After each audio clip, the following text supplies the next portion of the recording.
호세아를 오늘 6장하고 오후에는 7장을 그렇게 하도록 하겠습니다. 호세아 6장에서 1절부터 3절을 우리가 읽어보면, 오라 우리가 주께로 돌아가자. 그분께서 우리를 찢으셨으나 우리를 낫게 하시리라. 그분께서 우리를 치셨으나 우리를 싸매어 주시리라. 이틀 뒤에 그분께서 우리를 되살리시며 셋째 날에 우리를 일으키시리니 우리가 그분의 눈앞에서 살리로다. 우리가 계속해서 주를 알고자 하면 그때 우리가 알리라. 그분의 나아오심은 아침같이 예비되어 있으며 그분께서는 비같이 곧 땅에 내리는 늦은 비와 이른 비같이 우리에게 임하시리라. 이렇게 이제 말씀을, 지금 호세아 대언자가 지금 촉구를 하고 있는 겁니다. 이스라엘, 북이스라엘에게, 에브라임에게 지금 촉구를 하고 있어요.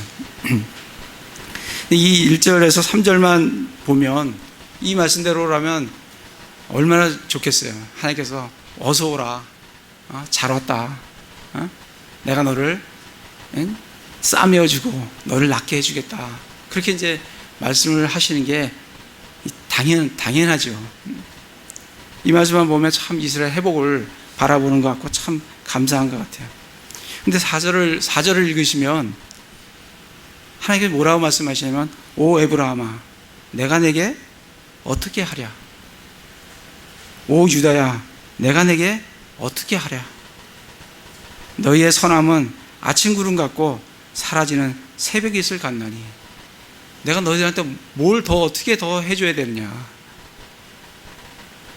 너희들의, 그러면서 뒤에 말씀이 너에 대한 심판은 앞으로 나아가는 빛 같다. 내가 너한테 해줄 거 다 해줬다. 내가 더 이상 너한테 해줄 게 뭐가 있느냐. 너에게 이를 것은 빛같이 나아가는 심판뿐이다 라고 지금 말씀을 하고 계십니다. 그런 걸 보면 1절과 3절의 이 말씀이 단순히 회개 촉구로 끝나는 말씀이 아닌 것을 우리가 볼 수가 있습니다. 호세아가 그렇게 촉구를 하지만 이스라엘은 전혀 거기에 대해서 전혀 반응하지 않는 그러한 에브라임, 이스라엘을 우리가 보게 됩니다. 이 성경을 우리 보시면 그 4절에 보면 그 오 에브라임 앞에 이렇게 보면 무슨 마크가 되어 있죠. 보입니까? 마크가 보이죠? 예. 그리고 15절에 이렇게 올라가 5장 15절에 보면 거기도 그들이 하면서 그 앞에 마크가 되어 있는 게 보여요. 그죠? 이 마크가 굉장히 중요해요. 이 마크는 그 마크와 그 마크 사이는 한 단락이라는 걸 보여줍니다. 그러니까 그 범위 내에서 우리가 그때는 이 단락이 바뀌면 의미가 바뀌든지 아니면 뭐 상황이 바뀌든지 아니면 다른 걸 또 말씀을 하시든지 그러한 것을 우리가 볼 수가 있어요. 7장에 쭉 가서 보면 7장 11절에도 보면 또한 에브라임은 하면서 마크가 이렇게 되어 있지 않습니까? 그래서 그 마크를 잘 보시고 할 말씀을 보시면은 지금 5장 15절부터 6장 3절은 6장으로 나누어져 있지만 사실은 이렇게 흐름을 타고 내려오는 말씀인 것을 우리가 알 수가 있습니다. 그래서 하나님께서 5장 15절에 뭐라고 말씀하시냐면, 그들이 자기들의 범죄를 인정하고 내 얼굴을 구할 때까지 내가 가서 내 처소로 돌아가리라. 하나님은 하나님의 처소로 돌아가 버렸어요. 하나님은 더 이상 이스라엘과 함께하지 않으신다고 자기 처소로. 언제까지? 그들이 자기들의 범죄를 인정하고 내 얼굴을 구할 때까지 너희는 심판의 징계를 받아야 한다라고 지금 말씀을 하고 계십니다. 그래서 범죄를 인정하고 내 얼굴을 구할 때까지 내가 처소로 돌아가는데, 그들이 자기들의 고난 중에서 나를 일찍 찾을 때가 있다는 겁니다. 그게 5장 15절 말씀이에요. 그들이 일찍 나를 찾을 때가 있다. 그때가 언제냐? 그때가 1절부터 3절이라고 해요. 이스라엘이 돌아서서 오라, 우리가 주께로 돌아가자. 그들이 스스로가 야, 우리가 하나님께로 돌아가야 된다. 하나님께로 돌아가자. 이렇게 스스로 자기들이 얘기할 때가 있다는 겁니다. 우리를 찢으셨으나 우리를 낫게 하시리라. 그분께서 우리를 치셨으나 우리를 싸매어 주시리라. 그럼 그때가 언제냐? 이틀 뒤에. 그분께서 우리를 되살리시며 셋째 날에 우리를 일으키시리라. 그날이 언제냐면 이틀 뒤에, 셋째 날에. 그렇게 하신다고 그렇게 말을 하면서 이들이 주님께로 돌아온다는 겁니다. 그 이틀 뒤 이 셋째 날은 똑같은 의미예요. 이틀 뒤가 셋째 날이죠. 이 같은 말을 반복적으로 달리해서 이렇게 말씀을 해주신 겁니다. 이틀 뒤에 셋째 날에 이렇게 어떻게 하신다고요? 하나님께서 우리를, 이스라엘을 되살리시고 일으키신다고. 그리고 죽었던 이스라엘이 그분의 눈앞에서 살게 된다고. 이러한 날이 있다는 겁니다. 그날은 이들이 대환란을 거친 후에 이들이 주님 앞에 이렇게 살게 돼요. 이렇게 정말 죽지 않고 다시 싸매를 받고 이렇게 살게 됩니다. 그날이 이들에게 있다는 거예요. 그래서 단순히 이때 당시에 회개 촉구하는 것만 촉구하는 것도 있지만 하나님께서는 이걸 통해서 먼 미래에 이스라엘이 분명히 다시 회복된다. 이것을 지금 말씀을 해주고 계십니다. 이때 당시에 이스라엘을 우리가 보면 이들은 6장 그 4절부터 10절까지 이렇게 보면 에브라임아, 오 에브라임아, 내가 내게 어떻게 하랴? 오 유다야, 내가 내게 어떻게 하랴? 너의 선함은 아침 구름 같고 사라지는 새벽의 이슬 같나니. 이들이 뭔가 뭘 선한 걸 하기는 한다고 하는데 하나님 보시기에 그들의 선함은 어떻다고요? 아침 구름 같고, 아침에 구름이 잠깐 있다가 그냥 해가 뜨면 그냥 뭐 구름이 어디 갔는지 없어지는, 그리고 사라지는 새벽 이슬. 새벽의 이슬이 내리잖아요. 근데 그게 얼마 가겠습니까? 금방 사라져버리는 그런 것이 이스라엘의 선함이다. 그렇게 말씀하시면서 5절에 그러므로 내가 대언자들로 그들을 넘어뜨리고 내 입의 말들로 그들을 죽여노라. 그들에게 하나님께서는 심판을 분명히 하시겠다는 겁니다. 너에 대한 심판은 앞으로 나아가는 빛같이 신속하게 이루어질 거다. 하나님의 자녀에게는 징계가 있고 이 징계는 회복을 위한 징계예요. 죽이기 위한 징계가 아니라 회복을 위한 징계예요. 그래서 징계가 분명히 있다는 겁니다. 우리도 마찬가지예요. 우리도 예수 그리스도 안에 있지만 징계가 없으면 그런 사생아예요. 우리 믿는 우리 성도들도 하나님 앞에 죄를 범하면 그거에 대한 분명한 징계가 있다는 것을 우리에게 말씀을 해주고 계십니다. 하나님은 6절에 나는 긍휼을 원하고 희생물을 원치 아니하며 번제물보다 하나님을 아는 것을 더 원하는데 그들은 사람들같이 언약을 어기고 나를 대적하고 배신했어요. 길르앗은 불법을 행하는 자들의 도시로서 피로 더럽게 됐어요. 그래서 그들의 선함은 그렇고 그들은 피로써 더럽게 되고 강도떼가 사람을 기다리는 것 같이 제사장의 무리가 동의해서 길에서 살인을 행하고 음탕한 짓을 행합니다. 이게 제사장이 하는 거예요. 제사장이 하면 그 나라의 제사장이 이 정도의 수준이면 백성들은 말할 것도 없는 수준이라고 지금 하나님께서 말씀을 하고 계시는 겁니다. 내가 이스라엘 집에서 끔찍한 일을 보았는데 거기에는 에브라임의 행음이 있으며 이스라엘이 더럽혀 졌느니라. 이렇게 말씀을 하고 계십니다. 하나님께서는 죄를 범하는 이스라엘과 유다를 그냥 두지 않습니다.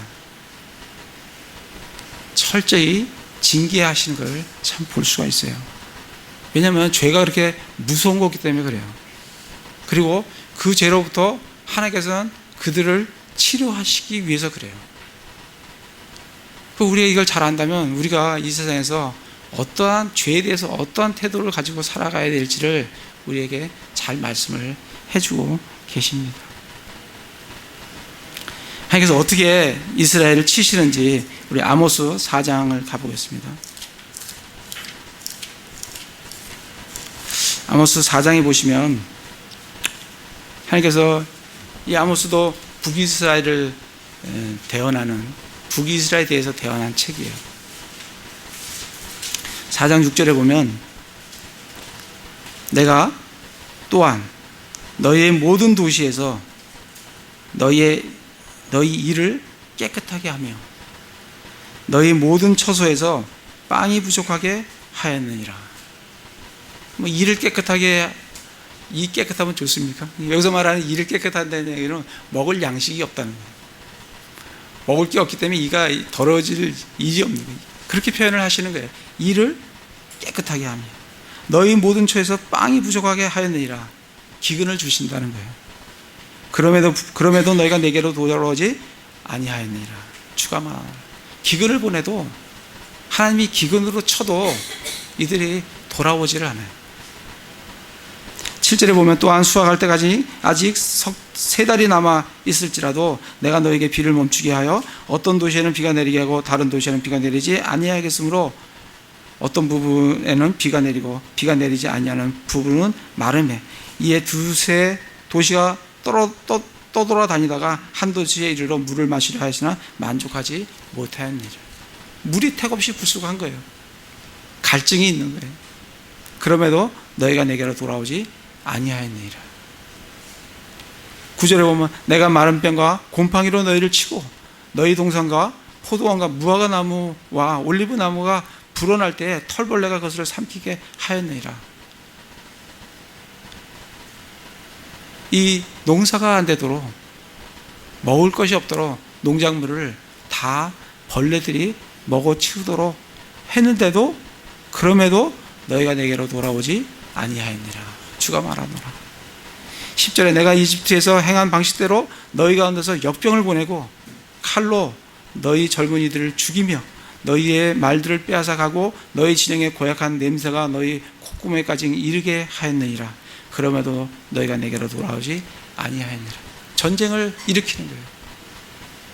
죄를 짓는 민족들에게는 하나님께서 다양한 방식으로 기근을, 갈증을, 또 전쟁을 일으켜서 어떻게 된다고요? 시체 냄새가, 고약한 시체 냄새가, 고약한 냄새가 콧구멍까지 이르렀는데도 너희는 내게로 돌아오지 아니하였느니라. 11절에 하나님이 소돔과 고모라를 무너뜨린 것 같이 내가 너희 중에 얼마를 무너뜨렸으며 너희가 불타는 데서 빼낸 나무 조각같이 되었느니라. 그렇게 소돔과 고모라를 치듯이 쳤는데도 그들이 내게로 돌아오지 아니하였느니라. 이렇게 말씀을 하십니다. 그러니까 이스라엘이 얼마나 하나님 앞에 죄악을 범하고 있었는지를 우리한테 성경 곳곳에 하나님께서 말씀을 우리에게 주고 계십니다. 이사야를 가보겠습니다. 이사야 1장.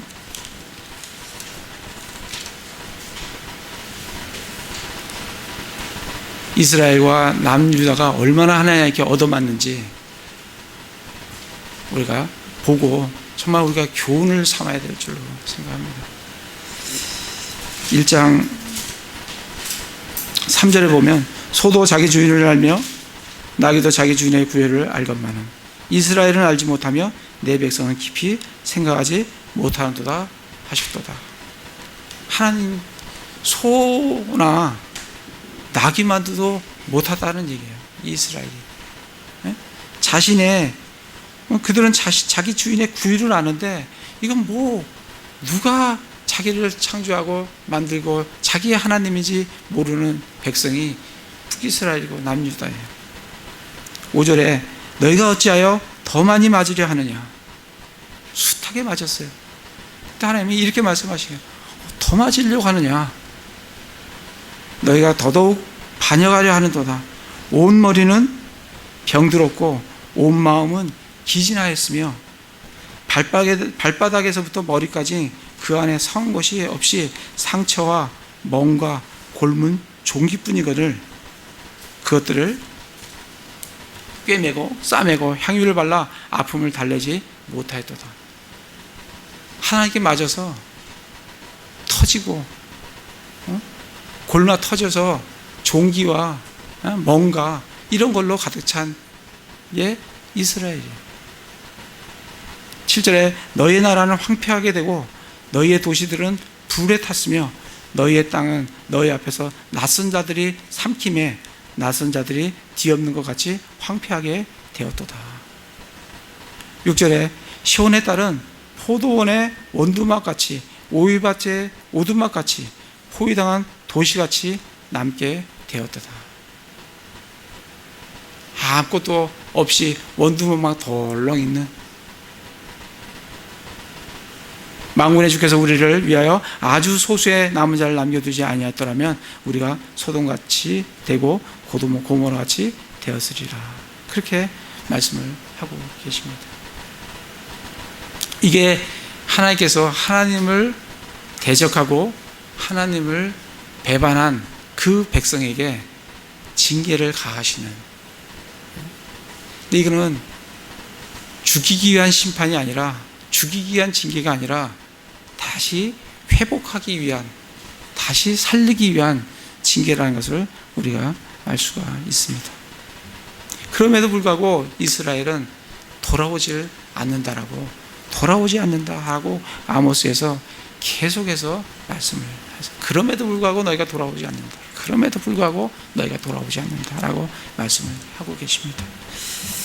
다시 우리 호세아로 가서, 그렇지만 우리가 과거에 어떠한 죄악으로 인해서 하나님께 얻어맞고 얻어터지고 뭔가 상처와 골마 터진 어떤 것이 우리에게 있다 하더라도 참 우리에게는 소망이 있는 게, 오라, 주님께서는 우리한테 오라고 하십니다. 오라, 컴이에요. 컴, 오라,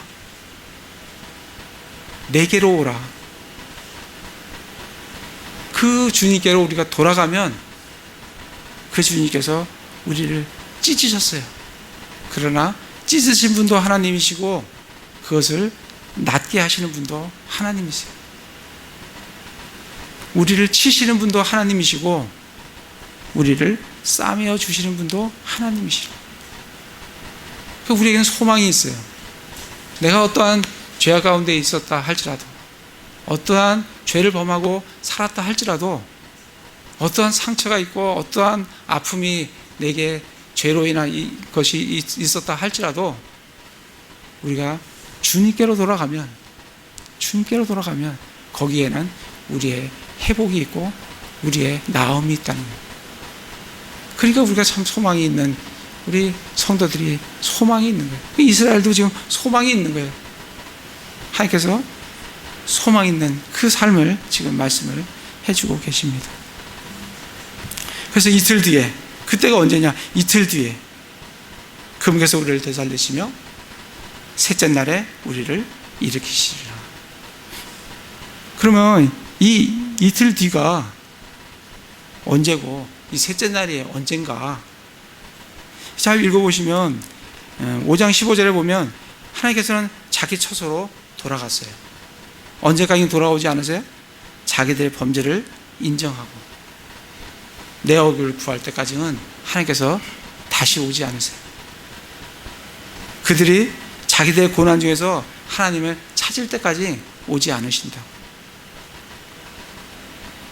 그런데 그분이 오실 때는 3절에 보면 우리가 계속해서 주를 알고자 하면 그때 우리가 알리라. 그분의 나아오심은, 하나님은 자기 처소로 돌아갔지만 나아오실 때가 있어요. 아침같이 예비되어 있어요. 우리가 아무리 시간이 이렇게 가도 아침은 오지요. 아침은 옵니다. 밤이 아무리 깊어도 아침이 와요. 주님의 다시 오심, 재림은 아침같이 예비되어 있고 그때는 옵니다.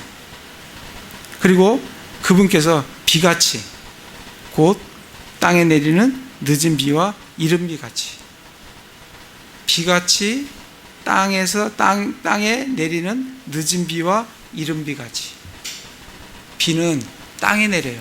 그거와 같이 주님께서 하늘로부터 이 땅에 오신다는 거예요. 그때가 언제냐면 둘째 날, 이틀 뒤, 셋째 날에. 우리는 이 이틀 뒤, 셋째 날이 언젠지 우리는 잘 몰라요. 근데 성경을 보면 하루가 천년 같다 하고 천년이 하루 같다 하는 걸 보면 이틀 뒤라는 게 2000년이 아닐까 생각은 해요. 근데 잘 모르겠어요. 2000년. 그러면 2000년인데 그 2000년이 어느 때부터 2000년이냐? 예수님이 탄생하신부터? 예수님이 죽으신부터? 아니면 이스라엘이 완전히 세상에 떠돌이 나그네가 됐던 AD 70년? 잘 모르겠어요. 어쨌든 하나님은 이틀 뒤에 셋째 날에 모같이 아침같이 그 오심이 예비되어 있고, 그리고 늦은 비와 이른 비같이 이 땅에 임하신다라고 우리에게 말씀을 해 주십니다. 그래서 15절하고 이렇게 연관되어지면 이게 이제 그 이스라엘이 대환란에 들어가서 대환란 때 돌아서는, 이거는 지금 우리 그리스도인들의 회복을 얘기하는 게 아니고 이스라엘의 회복을 얘기하는 겁니다. 이스라엘 회복은 그들이 대환란을 지나서 그들이 회복이 되는 걸 말씀을 해주고 계십니다. 3장에 보시면 지금 이 호세아서가 계속해서 그 날을 얘기를 해주고 있어요. 3장 4절 5절에 보면 이틀 뒤 셋째 날이 어떤 건가. 4절에 보면, 3장 4절에 보면, 이는 이스라엘 자손이 많은 날 동안 왕도 없고 통치자도 없고 희생물도 없고 형상도 없고 에봇도 없고 드라민도 없이 거하다가 그 뒤에 이거 없이 다 지내다가 그 뒤에, 그게 둘째 날과 이튿날이고 셋째 날인 것을 우리에게 알려주십니다. 그 뒤에 이스라엘 자손이 돌아와 주님께로 돌아와서 오라, 우리가 주께로 돌아가자. 주 자기들의 하나님과 자기들의 왕 다윗을 찾고 마지막 날들의 주와 그분의 선하심을 두려워할 것이기 때문이라, 이렇게 말씀을 하고 계십니다. 그래서 이 방랑의 생활을 하다가 그 뒤에 그들이 주께로 돌아온다라고 말씀을 해주고 계십니다. 2장에 보시면 2장 14절부터 23절도 동일한 내용을 지금 해주고 있어요. 내가 그녀를 끌어당겨 광야로 데리고 가겠다. 또 그때부터 그녀의 포도원을 그녀에게 주며 아골 골짜기를 소망의 무리로 주리니, 이게 이스라엘의 회복이에요. 16절에 그날에는, 이게 대환란이 끝나면 그날에는 이스라엘이 하나님을 뭐라고 불러요? 이시라, 나의 남편이다. 다시는 바알리라 부르지 않게 될 거다. 그때 되면 하나님과 이스라엘이 정혼을 한다라고 하나님께서 말씀을 하세요. 18절에 보면 그날에는 내가, 19절에 내가 영원히 너와 함께 정혼하게 하리니, 너를 나와 정혼하게 하며 신실함으로 너를 나와 정혼하게 하리니, 그때는 이스라엘이 하나님과 정혼하는 그날이 된다는 거예요. 21절에 그날에는 하나님이 들으신다. 지금은 심판을 하시지만 그날에는 하나님이 들으시는데, 황폐하게 됐던 예스를 들으셔서 거기에 곡식이 자라나는, 그렇게 하시겠다고 호세아 3장 14절에서 23절에 말씀을 해주고 계십니다. 1장에서도 보면 1장 10절에서 11절에 보면 그러할지라도 이스라엘 자손의 수가 바다의 모래같이 헤아릴 수도 없고 셀 수도 없으리니 전에 그들에게 이르기를 너희는 내 백성이 아니라 한 그곳에서, 곧 거기에서 그들에게 이르시기를 너희는 살아계신 하나님의 아들들이라 라고 불려질 때, 그때가 언제라고요? 이틀 뒤 셋째 날이라 꼭 우리에게 알려주십니다. 그때 11절에 그때 유다 자손과 이스라엘 자손이 함께 모여 자기들을 위해 한 머리를 정하고 그 땅에서 또 올라오리니 이는 예수의 날이 클 것이기 때문이라. 이렇게 회복을 해 주시겠다고 호세아 끝나는 장마다 이스라엘 회복을 하나님께서 말씀을 해주고 계십니다. 그래서 우리는 둘째 날, 셋째 날이 정확히 언제인지는 모르지만 어쨌든 그날 다니엘이 선포한 그 마지막 70째 주가 되는 대환란이 끝나는 그날에 그들은 다시 하나님으로부터 살게 되고 하나님 앞에 일으켜지게 되고 되살리게 되며 살게 된다라고 말씀을 해주고 계십니다. 6장 3절에 이들은 계속해서 우리가 주를 알고자 하면 주를 알리라. 지금은 이들에게는 주님을 알려줘도 그 지식을 거부하고 받아들이지 않고 배척하고 무시하는 이스라엘이 나중에는 어떻게 해요? 우리가 주를 알고자 하면 그때 우리가 주를 알게 될 것이다 하면서 정말 주님을 알고자 하는 그런 열망들을 그들의 마음속에 있는 걸 보게 됩니다. 우리도 지금 이 시대에 우리가 살아가면서 정말 우리에게 있어야 될 마음 중에 하나가 주님을 알고자 하면 내가 주님을 알 수 있다. 부지런히 하나님 말씀을 읽으면서 탐구하면서 내가 주님을 알고자 하면 하나님께서 하나님을 우리에게 이 말씀을 통해서 계시해 주신 것을 볼 수가 있습니다. 자, 여기서 9절에 보면 그 3절에 보면 아까 아침같이 예비되어 있으며 그분께서는 비같이 곧 땅에 내리는 늦은 비와 이른 비같이 우리에게 임하신다. 이스라엘은 이 비가 세 종류가 내립니다. 이른 비가 있고 늦은 비가 있고 그 가운데 겨울비가 있어요. 이른 비는 10월 말에서부터 11월 초에 내려요. 그러면 이때 이스라엘은 파종을 해야 돼요. 그 전까지는 건기였기 때문에 땅이 딱딱하게 굳어 있어요. 근데 10월 그걸 이제 다 곡식을 거두고 나서 10월 말에 딱 비가 내리면 그때 땅이 촉촉히 젖어집니다. 그때 부지런히 빨리 땅을 파서 파송을 해야 돼요. 그때 파종 안 하면 농사 짓는 분들은 알겠지만 할 수가 없어요.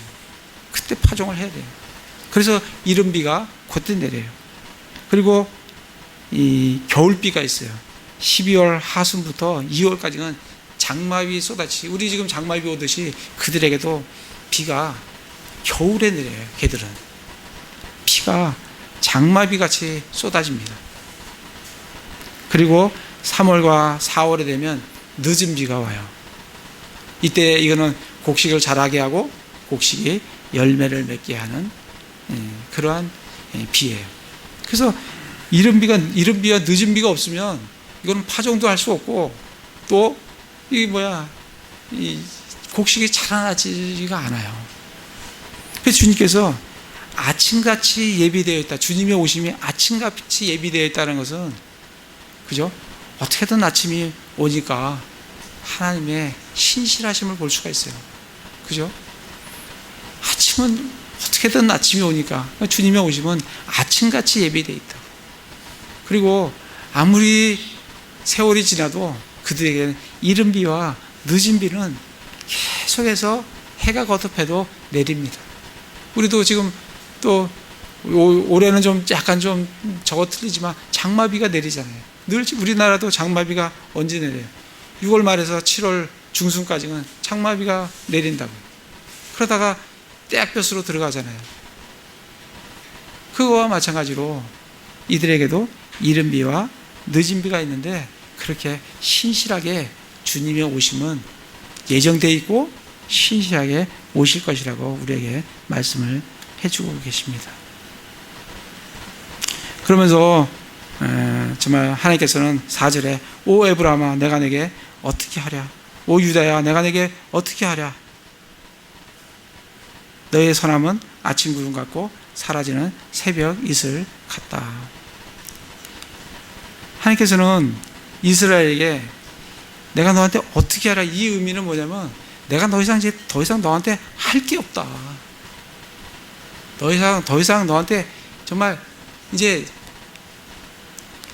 해줄 뭐가 없다. 오로지 있는 거는 심판 외에는 없다라고 지금 말씀을 해주고 계시는 거예요. 어떻게 하랴, 그 의미가 호세아 13장을 가보겠습니다. 13장에 보시면 13장 1절부터 3절에 보시면 에브라임이 떨면서 말할 때는 이스라엘에서 자기를 높였으나 그가 바알로 말미암아 죄를 지을 때 죽었느니라. 이제 그들이 더욱더 죄를 지어 자기들의 은으로 자기들 위하여 형상을 만들어 형상들을 부어 만들 때 자기들이 깨달은 대로 우상을 만들었느니라. 그 모든 것은 장인들의 작품이라. 그들이 그것들을 가리켜 말하기를 희생물 드리는 자들은 송아지들과 입을 맞출 것이라 하는도다. 이게 우상 숭배를 한 걸 볼 수 있어요. 그럴 때 하나님께서 뭐라고 하시냐면, 그러므로 그들은, 이스라엘은 어떻게 된다고요? 아침 구름 같고 사라지는 새벽 이슬 같이, 또 타작마당에서 해오리 바람에 날리는 겨같이, 굴뚝에서 나는 연기같이 이스라엘은 신속하게 심판으로 얻어맞는다는 것을 말씀으로 우리에게 보여주십니다. 그게 어떻게 하라야? 근데 더 이상 너한테 할 게 없기 때문에 너에게는 오로지 심판 외에는 없다라고 말씀을 해주고 계십니다. 다시 호세아 6장에 오면, 그러므로 하나님께서 말씀해 주시니까, 그러므로 내가 대언자들로 그들을 넘어뜨리고 내 입의 말들로 그들을 죽였노라. 대언자들은, 하나님께서 대언자들로 이스라엘을 살리기 위해서 대언자를 보내셨는데 이제는 아니라는 거예요. 대언자들로 그들을 어떻게 해요? 넘어뜨리고, 그리고 어떻게 해요? 내 입의 말들로, 말씀이 그들을 살려야 되는데 말들로 그들을 죽인다는 거예요. 너에 대한 심판은 앞으로 나아가는 빛같이 신속하게 이루어질 것이다 라고 말씀을 하고 계십니다. 이사야 5장을 가보겠습니다. 이사야 5장에 보시면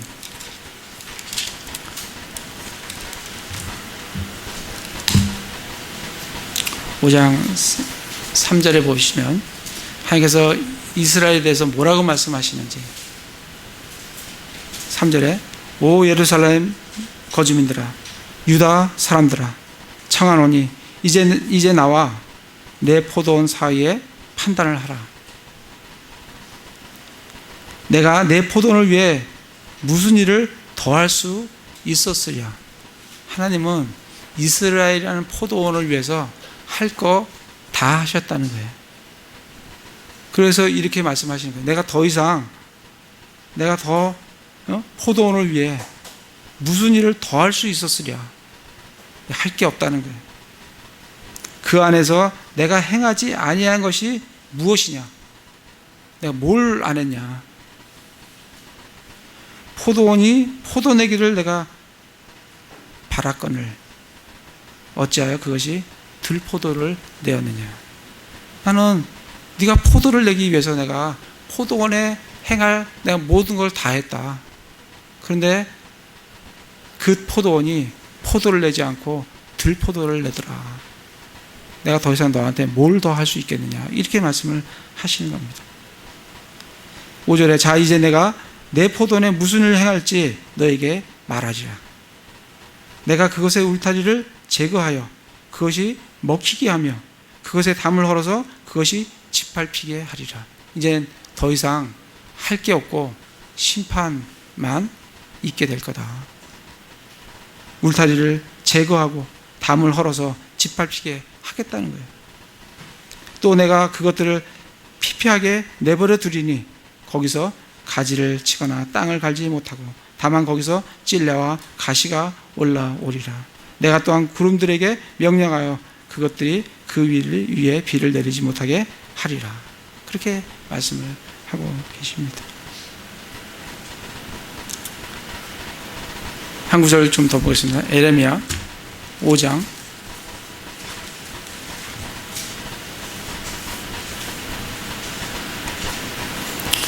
1절에 보시면 너희는 예루살렘 거리를 이리저리 두루 달리고 또 이제 보고 알며 그것의 넓은 곳에서 찾아보라. 만일 너희가 판단의 공의를 집행하며 진리를 구하는 사람을 하나라도 찾을 수 있거나 혹은 거기에 그런 자가 있다면 내가 예루살렘을 용서하리라. 없다는 거예요. 그래서 하나님께서 7절에 내가 어찌 이 일들에 대하여 너를 용서하겠느냐. 내 자녀들이 나를 버리고 신이 아닌 것들을 두고 맹세하였으며 내가 그들을 배불리 먹임에 그때에 그들이 간음하고 때를 지어 창녀들의 집에 모였도다. 그들은 마치 아침에 먹이를 준 말들 같아서 저마다 자기 이웃의 아내의 뒤를 따르며 소리를 지르는도다. 주가 말하노라. 내가 이런 일들로 인하여 징벌하지 아니하겠느냐. 내 혼이 이 같은 민족에게 원수를 갚지 아니하겠느냐. 하나님께서 이스라엘을 치시겠다는 거예요.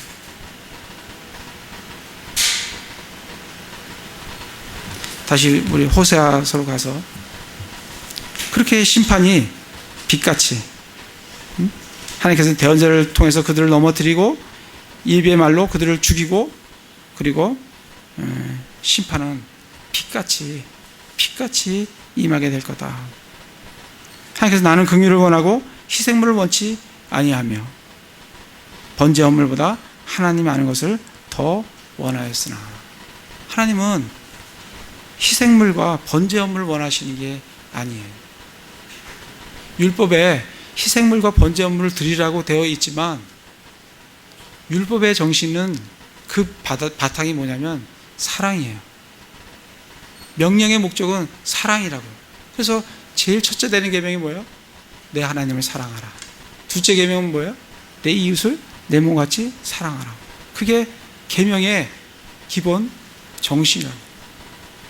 율법의 그 정신이에요. 근데 이들은 그거는 제껴두고 내가 율법적으로 행할 거 11조 갖다 내고 지금 희생물 드리고 번제물 드리고 여기에만 더 그리고 공의를 행하는 게 아무것도 없고 불법이란 불법은 다 저지르고. 그러니까 율법에 안 맞는다는 얘기예요. 율법은 희생물을 원치 않고 번제 헌물을 원치 않고 그거보다 더 원하는 게 긍휼을 원하고 하나님은 하나님을 아는 것을 더 원한다. 여러분 안식일 날 유대인들이 안식일을 얼마나 잘 지킵니까? 안식일을 어디로 조금이라도 일하거나 걸어가거나 하면 안식일을 범하는 거예요. 안식일 범하면 어떻게 돼요? 죽인다고요. 그럼 구렁텅이에 양 한 마리가 빠졌어요. 그럼 가서 꺼내야 돼, 안 꺼내야 돼요? 가서 가는 게 일인데 이들은 안 꺼낸다는 거예요. 근데 하나님은 꺼내야 된다는 거예요. 왜? 긍휼이기 때문에. 내가 안식일 날 누가 길거리에 쓰러져 엎드려져 있어요. 안 데리고 가면 죽을 것 같아. 그럼 어떻게 해야 돼요? 안식일이라도 들러엎고 병원에 가야 되는 게 그게 율법의 정신이라는 거예요. 근데 그거는 안 하고 그냥 내가 해야 될 율법적인 것만 계속 하는 거에 대해서 하나님께서 나는 긍휼을 원하고 희생물을 원치 아니하며 번제물보다 하나님 아는 것을 더 원한다 말씀을 하십니다. 이게 신약에서 예수님께서 2번을 인용을 하셨어요. 마태복음 9장을 한번 가보겠습니다. 마태복음 9장.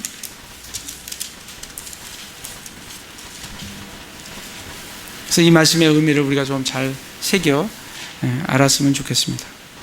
마태복음 9장에 보면 9장 9절부터 13절에 보면 예수님께서 13절에 오직 너희는 가서 내가 긍휼을 원하고 희생물을 원치 아니하노라 하는 말씀이 무슨 뜻인지 배우라.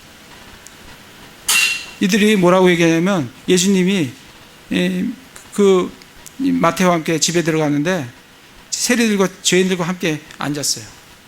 그러니까 이 바리새인들이 와서 너희 선생은 어떻게 해서 세리들과 죄인들과 함께 먹느냐? 율법에 어긋난다는 거죠. 그랬을 때 예수님이 12절에 뭐라고 말씀하세요? 그들에게 이르되 온전한 자에게는 의사가 필요 없으나 병든 자에게는 필요하다. 그들이 병든 자이기 때문에 내가 그들에게 복음을 전하기 위해서라고 하면 내가 그들과 함께 앉아서 식사를 하는 것이 그게 율법에 합당하다는 거예요. 그래서 내가 긍휼을 원하고 희생을 원치 아니한다는 것이 무슨 뜻인지 너희가 배웠으면 좋겠다. 이렇게 말씀을 하고 계십니다. 한 구절만 더 보겠습니다. 예수님께서 하신 거니까 우리가 마태복음 12장 1절에서 8절 여기에도 보면 이 안식일에 곡식밭 사이로 지나가면서 제자들이 배가 고파서 곡식 이삭을 따먹기 시작했어요. 그럴 때 바리새인들이 당시의 제자들이 안식일에 행하면 율법에 어긋나는 것을 행한다. 그러니까 예수님께서 다윗이 시장할 때 행한 것을 읽지 못하였느냐. 그리고 5절에 보면 그 안식일에 성전 안에서 제사장들이 안식을 범하여도 죄가 없는 것을 네가 알지 못하느냐. 지금 성전보다 큰 나 예수 그리스도 안식일의 주이신 예수님이 오셔서 나와 함께 그 안에서 일하고 있는 그 제자들이 시장에서 그거를 따먹었다고 해갖고 그게 어긋난 거냐라고 지금 말씀을 하고 계십니다. 그래서 우리가 정말 알아야 될 게 디모데전서 1장 5절 말씀을 좀 잘 기억하시면 좋을 것 같아요. 디모데전서 1장 5절에 보시면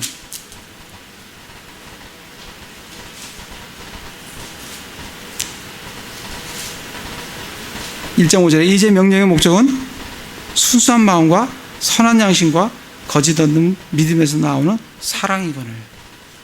계명과 율법의 목적은 뭐냐면 사랑이라는 거예요.